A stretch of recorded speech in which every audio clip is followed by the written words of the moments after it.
Welcome to One-on-One. I'm Steve Adubato. I've heard about this young lady, but finally got her in the studio.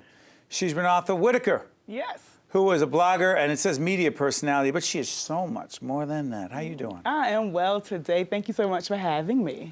You know, you've been with Dr. Oz? Yes, I'm currently on his season 8. I was on season 7 and was brought back for season 8. Yep, so I'm doing media work with him, media contributor to his show. You also on the radio? I am on the radio. It's called K107 FM Jams. It's actually in Canada, though. That's all right. Yeah, the show is called The Vibe with Rhenotha. I do a morning show from 9 a.m. to 12 p.m. So here's the deal with you.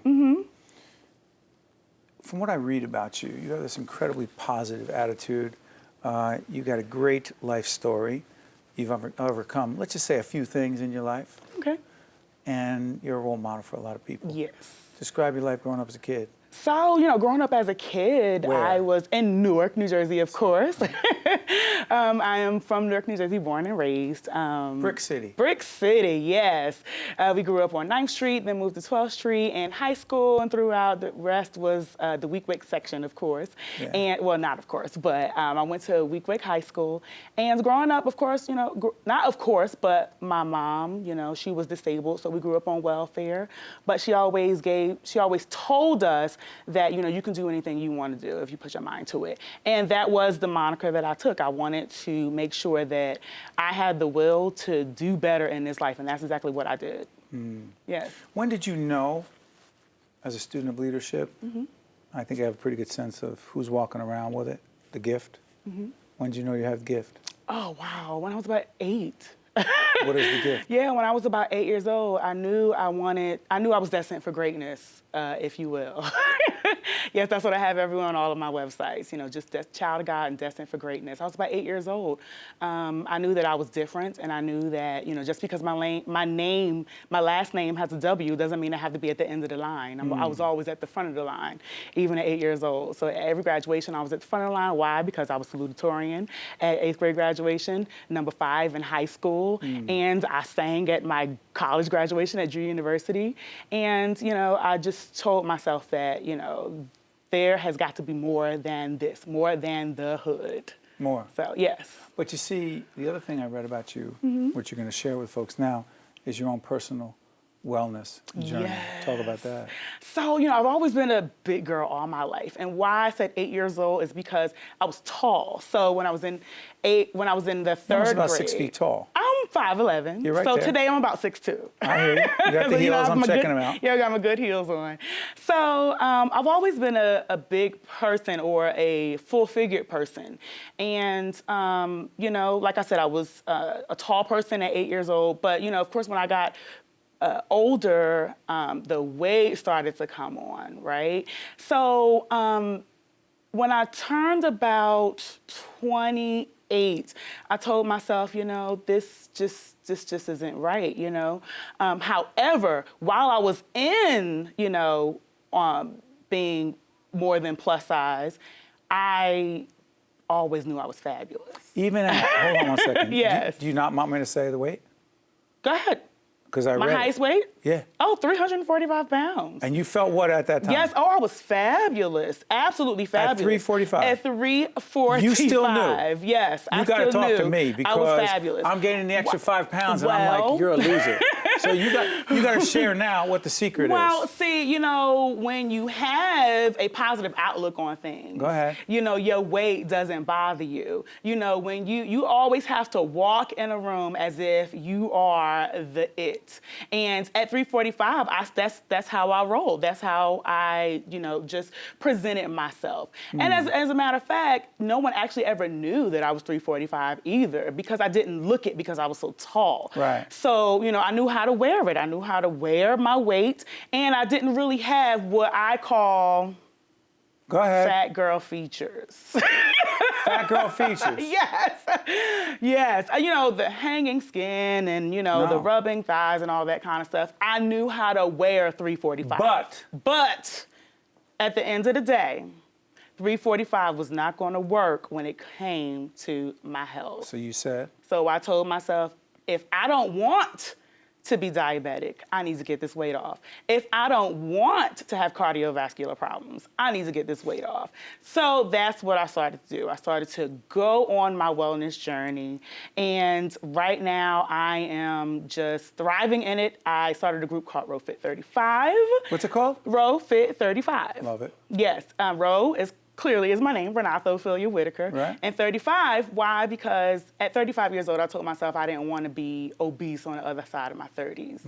And with that, several programs have come out of that. If right now for the Newark YMCA, anyone who is a part of Row Fit 35 can get a half price discount on a membership. So Look at you we've plugging. been, yes, Look at you hello, plugging away, sponsorship, partnering, all of that. Yes. So that's happening. And then how does Oz find you? So Oz found me because Because you're out there telling your story. I was out there, and who yeah. heard it? Oh, the Dr. Oz show. So they cast me for one segment last season and said, oh, Look at you. my Look goodness. at you and Oz. Oh, yes, check us out. That's my connected buddy. right away He with him? is a sweetie pie, yes. They cast me for one segment last season and said, we have got to keep her.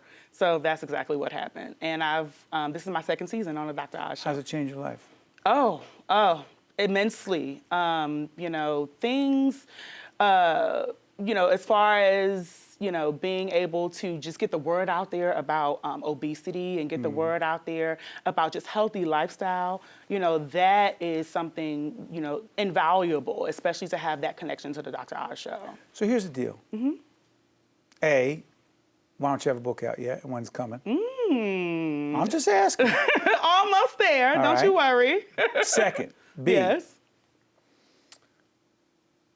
are you going to be, and I hate when people say this because it's a stupid question, because there's never another Oprah. Right. And just because you're African American and you're talented and you happen to Right. be You don't have to be the next beautiful, Oprah. Oh, thank you. when do you have your own gig on this side? Wow. Well, I do have a bunch of projects that I'm working on. I have On the Road with Rhenotha, which also talks about wellness opportunities with celebrities or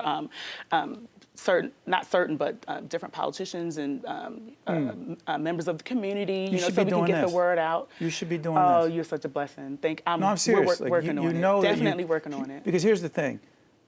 Your positive attitude, your message, drawing other people out, helping them. I'm just saying. Thank you. So here's my question to you. What's your message to everyone watching right now? It says, that's great for Rhenotha. That's terrific for her, but it's not me. I don't have what she has, you say. I just don't have what she has. I don't have that spirit. I don't have that positive attitude. What do you say to them right now? Yes, you do. Yeah. I say to that person, yes, you do, because if I could, you can. Absolutely. The reason why there's Row Fit 35 is because it's a community of people that have that down in the dumps attitude. However, I'm there and other people are there to help them and uplift them so that we can also let them know that, guess what, if I can, you can. Yeah, but see, you've also told our producers you have to find your own why. You found your why. Yes. So what do you mean they have to find their own why? There can't be your why? They can't steal your why? No. They have to get their own. No. You have to find your own why. My own why was that, even though I was 345 pounds, I didn't have high blood pressure. I didn't have prediabetes. I didn't have any of those things. However, when I get older, because at 345 pounds, those things are likely to happen. So that was my why, right? So someone else's why might be, I want to be there for my children, right? Or I just want to, live past the age of my mom because she had diabetes. Yeah. Or I want to live past the age of my father because he had heart issues. So and on this wellness journey, individuals have to find their own why, because guess what? If they don't find it themselves, it's not going to work. It's not going to work. You're terrific, Rhenotha. Oh, thank you. Whitaker. And by the way, the Newark Circle of Sisters recently honored you for Yes, doing your great yes. work. Keep doing what you're doing. Thank you. And come back anytime. Absolutely. Let me be on your show one day. Oh, you are so welcome. All right? First guest? Yeah, that's right. You got a deal. Absolutely. Shake on it. Thank you. Thank you. Thank you. Newark is proud of you. Thank you so much. Stay with us. We'll be right back. One-on-One with Steve Adubato has been a production of the Caucus Educational Corporation, celebrating over 25 years of broadcast excellence. Funding for this edition of One-on-One with Steve Adubato has been provided by Investors Bank, Passaic County Community College, New Jersey Council of County Colleges, Create, Josh S. Weston, the Give Something Back Foundation, and by New Jersey Sharing Network. Transportation provided by Airbrook Limousine, serving the metropolitan New York, New Jersey area.